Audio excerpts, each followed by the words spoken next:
Hi, everyone, and welcome to our Humans of AI podcast. Today, I'm thrilled to welcome Harry Verwayen, General Director of the Europeana Foundation. Europeana collaborates with museums, libraries, and archives all over Europe to support their digital transformation. Their mission? Ensuring that digitized cultural collections are not only preserved, but also accessible and reusable, be it for work, for education, or simply for enjoyment. They're also key players in the European Commission funded AI for Culture initiative, which explores the potential of artificial intelligence in cultural heritage. Harry, let's start at the beginning, the spark. What inspired Europeana to build digital infrastructure for cultural heritage? And more specifically, what motivated you to integrate AI solutions into this mission? The story of Europeana goes back to about 2005. Some people may remember that's when Google offered to digitize all of Europe's library content. I thought with good intent. They came up and offered to digitize everything for free and also make that available through their own search interface. And that led to a reaction from the sector, but also a political reaction in Europe, investigating whether it would be a good idea to do more of this ourselves. So, cultural heritage belongs to all of us. Why would exclusive access to that only happen through a private entity? And that's something that has inspired us ever since. We now have worked with, like you said, over 4,000 museums and libraries and archives. And we have collected, I think, about 62 million digital objects at the moment. And we refined our mission a little bit over the years. So what I would say now is our mission is to democratize access to historical data. And with that, I mean, and that's the bridge, I think, to the AI conversation. That means that we want to involve the communities whose heritage this belongs to in the digitization process and also make it available under very open and transparent conditions. And this is AI here functions both as an enabler, but also poses a number of challenges. Looking at the impact of AI, as you said, opportunities and challenges. Could you share some examples, for example, of where Europeana's AI-driven tools made a real-world impact? I don't know, maybe metadata enrichment, transcription, improving accessibility. And building on that, have there been any surprising or unexpected uses of your AI tools in the wider cultural heritage ecosystem?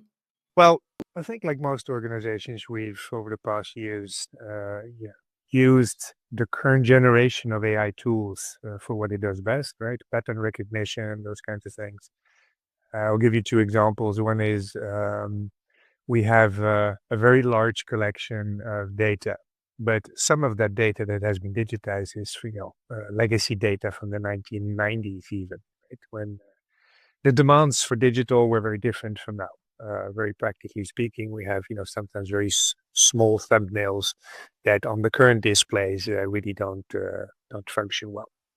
So we developed and trained an algorithm that learned, we call that the super resolution algorithm, that learned to make a distinction, a relationship between low resolution and high resolution, and was able to, let's say, blow up the dimensions of small thumbnails into bigger ones. Results now more accessible, quite useful. Of course, we need to be very careful with these kinds of things because we're now touching on what was the original scan, and we're now adding, imaginated pixels. So these are the kinds of things we need to be careful with. And another example, as you already said, metadata. We have also large collections of digitized postcards and posters and things like that with very poor metadata, sometimes only the title. Sometimes it has more metadata, but in a very machine readable form, author, title, dates, and so forth. It's not really very human intelligent. So we did a really interesting experiment with generative AI, ChatGPT in particular, to see if we could use the generative power of artificial intelligence to create more human understandable descriptions of those assets. Had some good results, but also, as we know, ChatGPT has a tendency to hallucinate, as we know. So the best results we got was using generative AI in combination with more, traditional structured text analyses and what we call humans in the loop to see, where the thing would go astray and where it really worked. So it was quite labor intensive still, but we worked on about a corpus of about 1 million assets. So I think the results were quite positive overall. Yeah. So those are two very traditional. By now, traditional means of using AI. It's still, I think, very exciting, but traditional. Where we have, I think, are entering a really interesting terrain is on the aspects of bias. So, as you can imagine, we work with museums who've been collecting data, for generations, and sometimes that metadata contains, descriptions that we would currently call derogative or worse. So the question is, what do you do with that? And I think the prevailing idea about this is that the metadata is the metadata. Even the fact that it was written in a certain way a while back, is a certain kind of intelligence you don't want to just completely discard with. On the other hand, you want to make this heritage, available, consumable, if you want, by a larger group of people who shouldn't feel offended when they are interacting with that data.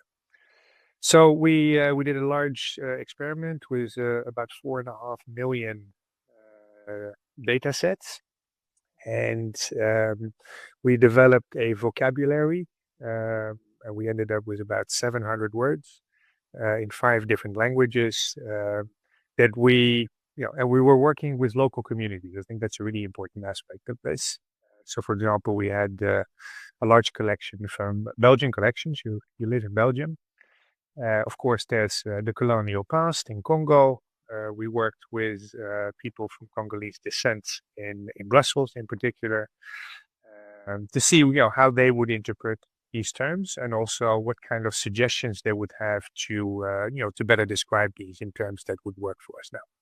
So the end result is that you now can search on our website. If you hit one of those contested terms, the website will then feed you back with an alternative, first flag that this is currently a derogative term, and come up with an alternative suggestion. So I think that is, you ask, I think, about, is there anything surprising? I don't think we were extremely surprised by the results. The results being, it's very important that we do this. I think it was very much appreciated by the community reviewers. B, it's very hard work. It's very hard work to do this, also because even the AIs, the current generation AI, are bad at understanding context. Right? So the word black, as you can imagine, has a different connotation in one context as in another. And so it will always require, until we have much better AI developed later on, humans to be able to detect, okay, in this context, this word really needs to be flagged, and in this context, it doesn't. I think the third,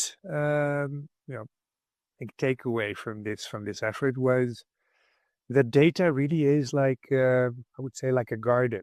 You need to keep nurturing it, watering it, and so forth, because what is currently a derogative term may change in the future. We know that language evolves the way that we interpret things. So working with AI in this context is going to be a continuous effort on our database. Looking at that effort and at the challenges, obviously, innovating in any space, including in the cultural heritage space, comes with hurdles and challenges. What would you say is the biggest obstacle when scaling AI applications for public interest across Europe? I mean, is it like interoperability? You mentioned metadata. Is it technical capacity? Is it something else?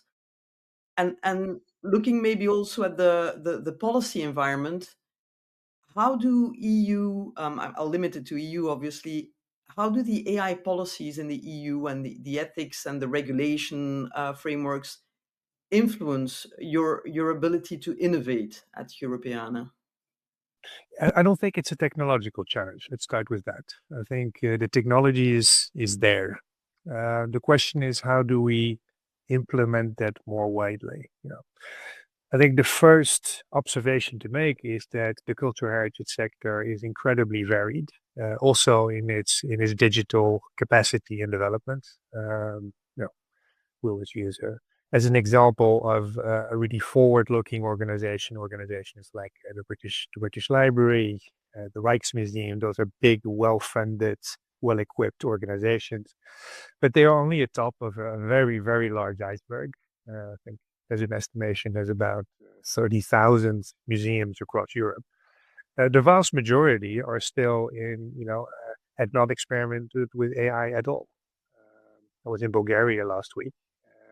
You just see if you go there to a library these days, you see that the challenges are still in digitizing their catalogs. It's on that level. So that's one. And I think it's the capacity.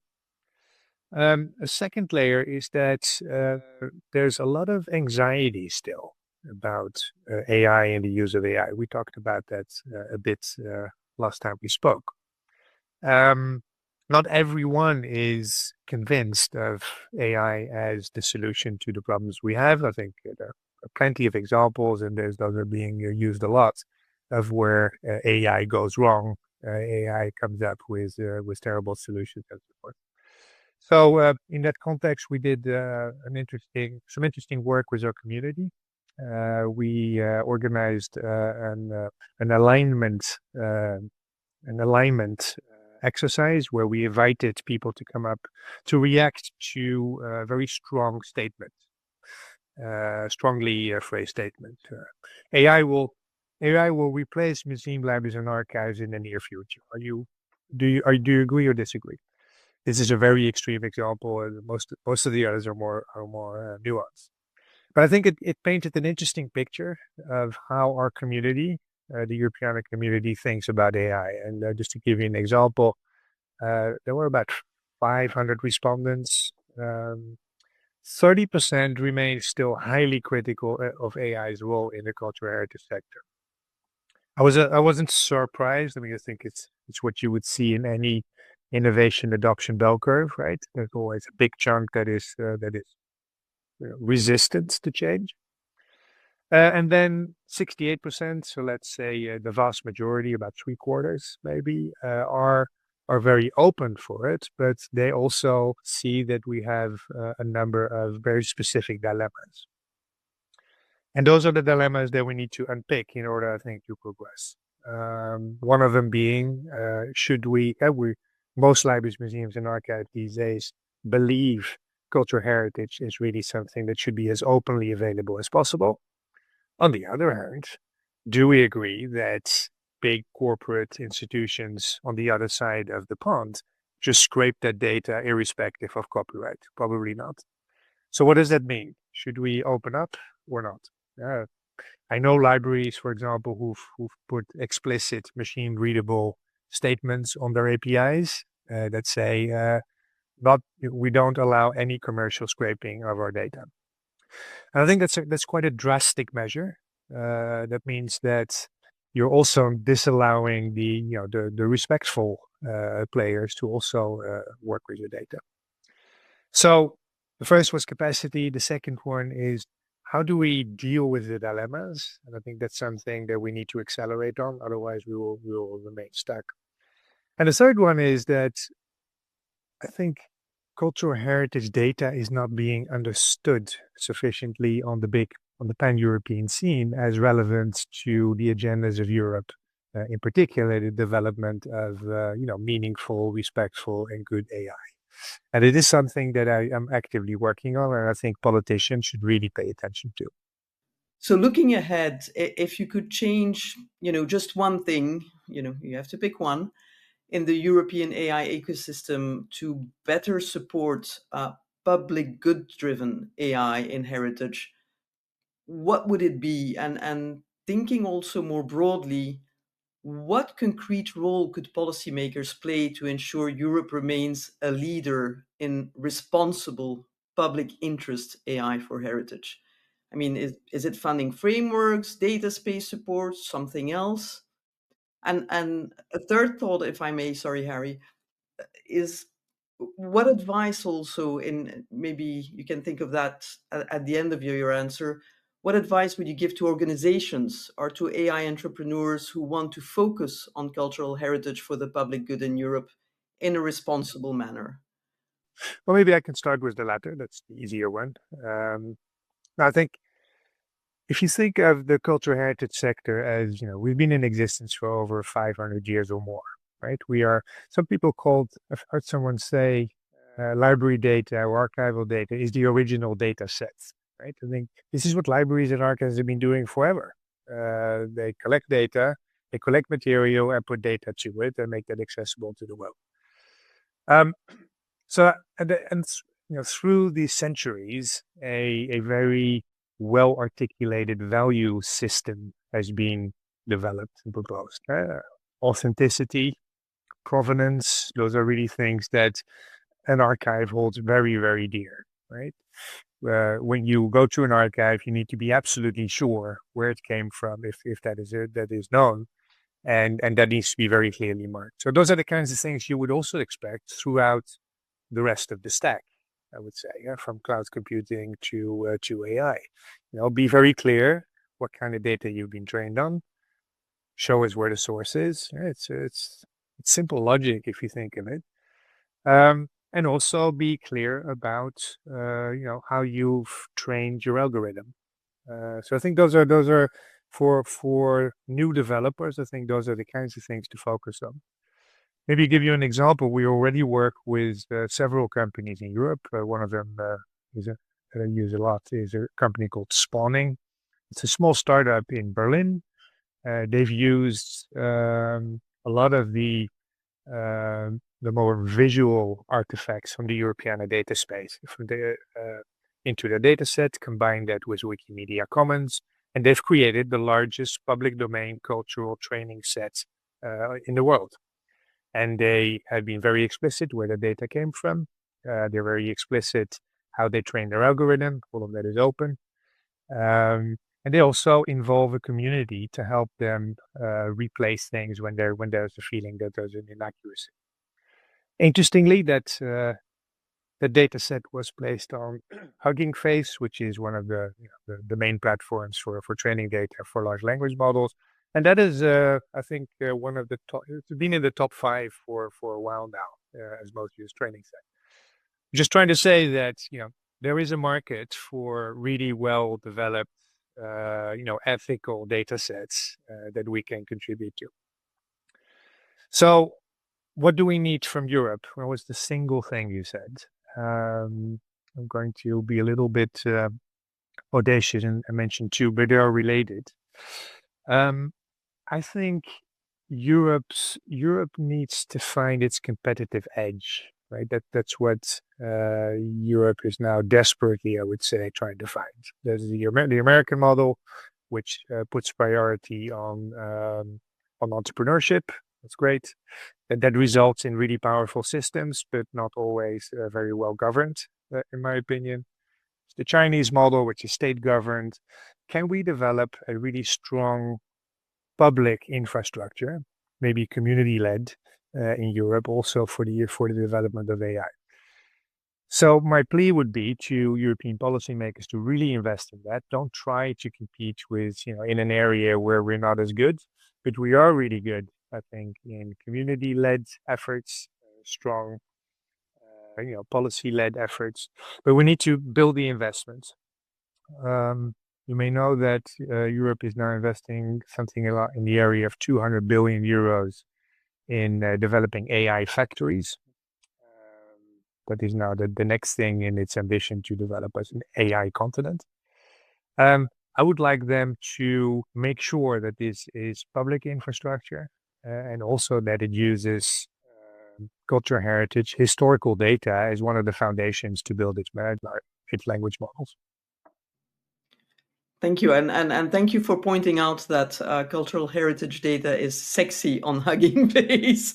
In case people thought it was not, I actually think it's probably one of the most exciting aspects of AI is making all of that cultural heritage discoverable again and usable again for the next generation. That's certainly something I'm looking forward to. Um, let's do the wrap up, Harry. I mean, if you had one final sentence to, the takeaway that you would like the public policymakers to have from our conversation.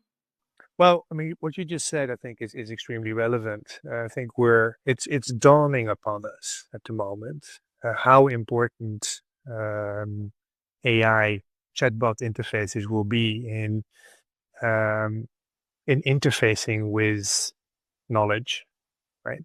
I already see it, and I think it's common knowledge that people are using Google less these days, and more people are asking things directly to a chatbot, right?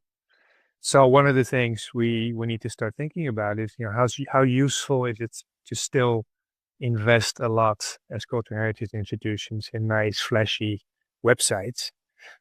Should we not put a lot more chips in the development of chatbots as the main interface to culture?